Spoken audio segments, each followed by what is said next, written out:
দেখুন আমি চলে এসেছি স্যালভিয়া গাছের ভিডিও নিয়ে।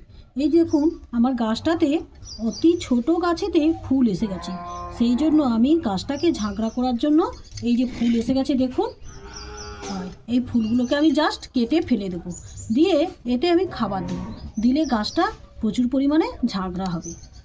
দেখুন আমি ফুলটাকে কেটে দিলাম, আর এই যে ছোট ছোট কুঁড়ি এসেছে এইগুলোকেও আমি কেটে দেবো।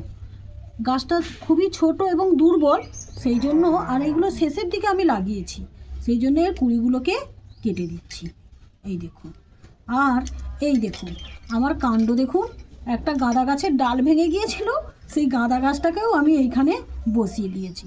তো এইটাকে আমি তুলে অন্য জায়গায় পরে রিপোর্টিং করে দেবো। তো এইগুলো এখন থাক এটা, আর এইটারই আজকে পরিচর্যা করব। তার আগে এই যে গোড়ায় যে আগাছাগুলো আছে, এই আগাছাগুলোকে আগে আমি পরিষ্কার করে নেব। দেখুন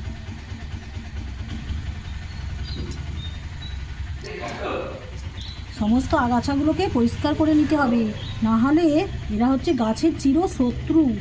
সব গাছের খাবার এরা খেয়ে আমার গাছকে দুর্বল করে দেবে, সেই জন্য সবসময় লক্ষ্য রাখতে হবে গাছের গোড়ায় কোনো আগাছা জন্মেছে কিনা। তো আসুন এরপর মাটিটাকে আলগা করে নিয়ে এতে আমি খাবার দেবো।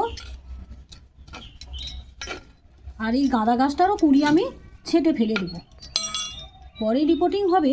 এখন আমি কুঁড়িগুলো ছেটে ফেলে দেবো, কারণ অনেক গাছ আছে সেগুলো থেকে আমি ফুল পাবো, আর এটা তো ছোট গাছ, যার জন্য একে পরে আমি তুলে নেব।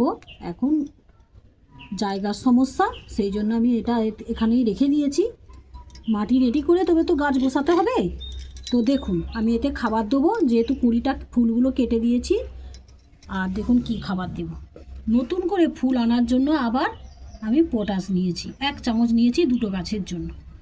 আর সিংকুচি, এটা হচ্ছে হাড় গুঁড়ো নিয়েছি 1 চামচ, আর সিংকুচি নিয়েছি 1 চামচ, আর একটু নিমখোল নিয়েছি মাটিটাকে ঠিক করে ব্যালেন্স করার জন্য।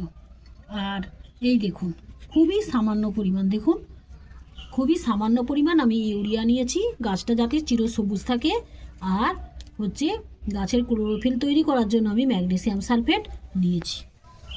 এগুলোকে আমি মিক্সড করে দেব, দিয়ে এই গাছের গোড়ায় দূর থেকে খাবারটা আমি দিয়ে দেবো। এর ফুল আসার এখন অনেক টাইম আছে, সেই জন্যই কুঁড়িটাকে আমি কেটে দিলাম।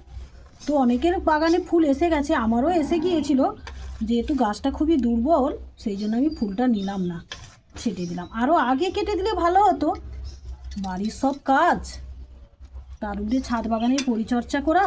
দেখুন আমি ভরপুর পরিমাণ খাবার দিয়ে দিলাম, এই গাঁদা গাছটাও দেখবে ঝেড়ে যাবে। এবং এতে আমি জল দিয়ে দেবো অল্প পরিমাণ, আর শীতকালে একটু অল্প পরিমাণ করেই গাছে জল দিতে হবে।